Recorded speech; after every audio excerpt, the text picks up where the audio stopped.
David s'est éloigné de ses frères, la Bible a dit. David a fui ses frères pour aller voir une autre personne qui n'est pas de sa famille. Et lui dit, qu'est-ce que le roi donnerait à celui qui va prendre Goliath? C'est l'homme là qui lui a dit que ta famille sera exempte des impôts et tu marieras la fille du roi.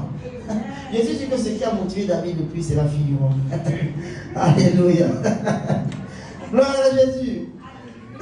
C'est important, frère, les enjeux, c'est très important. C'est très important. Il faut voir les enjeux. Qu'est-ce que je me tiens? Qu'est-ce que je tiens? Qu'est-ce que je veux gagner? Qu'est-ce que je vais gagner dans ce que je veux faire? Le risque que je veux prendre, qu'est-ce que je vais gagner?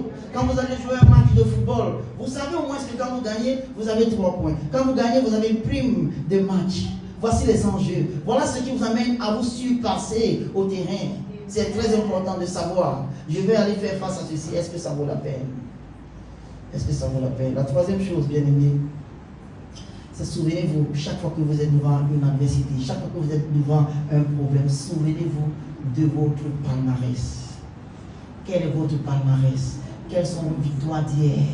Hier, qu'est-ce que Dieu a accompli avec vous? Souvenez-vous de cela et projetez cela devant vous. David s'est souvenu de son palmarès. David s'est souvenu de son passé, ce qu'il a accompli avec Dieu. Il dit, oh roi, vis pour toujours. Un jour, j'étais sorti pour garder le troupeau de mon père. Pendant que je le faisais, l'ours est venu contre les agneaux et s'est emparé d'un agneau. Et je suis allé contre l'ours et je l'ai tué. J'ai récupéré l'agneau. Il dit, un autre jour, le lion est venu. Je l'ai aussi tué. David a donné son palmarès. Quand vous allez chercher du travail, on vous demande votre CV. Quel est ton CV? Quand tu fais face à une adversité, dis-toi que c'est quoi mon CV? Qu'est-ce que j'ai déjà accompli avec Dieu? Moi, je fais confiance à Dieu. Alors, qu'est-ce que j'ai déjà accompli avec Dieu? Regarde cela. David a regardé son CV. Et quand le roi a entendu cela, il dit, je n'ai jamais entendu un homme parler de cette manière. Le roi est descendu de son trône. Il a fait habiller David de sa cuirasse, sa casquette, son épée, tout ce que le roi portait, il a mis sur David. David est sorti là, c'est parce que Saül était grand de taille. Il avait de la poitrine, c'était un homme gigantesque. Mais David était un jeune homme, très beau, mais un adolescent. Les habits de guerre de Paul ne pouvaient pas suffire à David. Mais Paul se dit que c'est avec ses habits que David devrait vaincre Goliath. Quand David a porté ses habits et l'épée de Paul qui pesait, David a fait un pas en pataugeant, deuxième pas en pataugeant. David a dit à Paul, si je vais faire face à Goliath, ainsi il me tuera.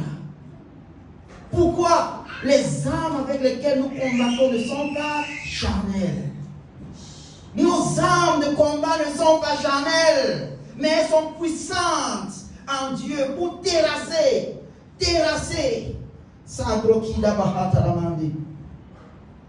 toute forteresse.